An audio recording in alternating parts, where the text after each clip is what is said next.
Okay, so today we are going to work on dividing fractions by using a visual model. And so there's a couple things before we get started. As we go, we will learn other ways to divide fractions, but for now we want to be able to see what it looks like. So a couple terms that we want to become familiar with is our columns and our rows. We have our box, and our box includes all of our parts. Okay, the boxes are one whole, and we're going to separate it into smaller pieces. So our columns represent going from the ceiling to the floor. So I always remember that a column is going from the ceiling to the floor. Our rows will remind me of going from right to left, okay? And so the first thing that we are going to do is we're going to place our total number of columns, and I'm going to color code it. I'll use blue and pink for my colors.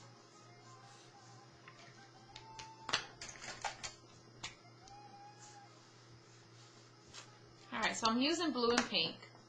And so what I'm going to do first is create my total number of columns. So this is my first step. Okay, first step, second step will be our rows. Third step is going to be our columns that are shaded, and our fourth step will be the amount of rows that are shaded. Okay, alright, so let's go on and create our columns first. We need one column, which is what we will have here, our total columns. So we look in the problem and we have 3 columns that we need. So we need a total of 3 columns. So we're going to have, that makes 2, and this would make 3. So we have 1, 2, 3 columns. Remember, we go from the ceiling to the floor. Next, we need to know how many rows we have, okay? And so our rows is the second step. So we're going to go up here and see that we have 4 rows.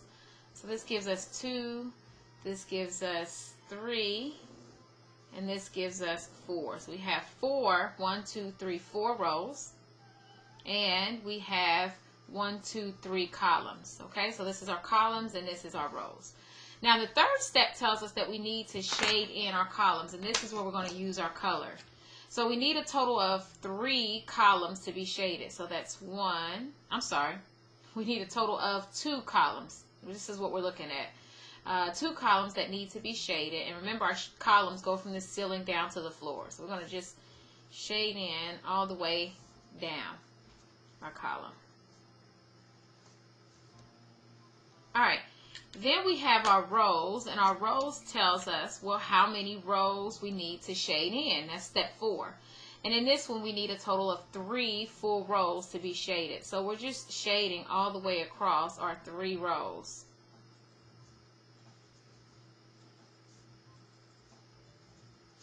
Alright, and so now what we're going to do is we're going to talk about how many shaded column pieces we have.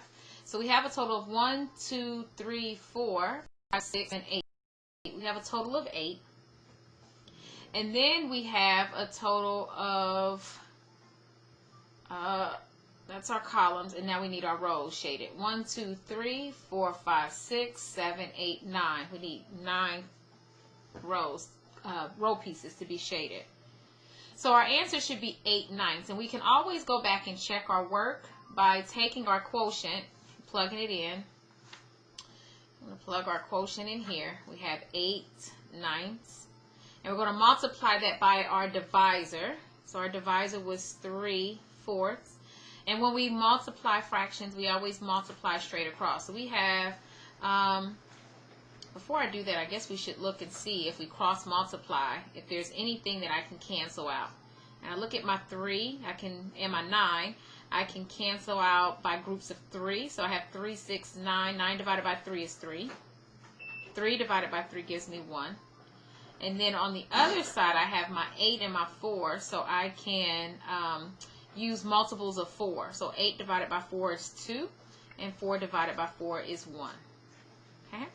And then we just multiply straight across, so we should have 2/3. And if you look at my dividend, it is the same as it was in my original problem. So that is the correct answer, 8/9.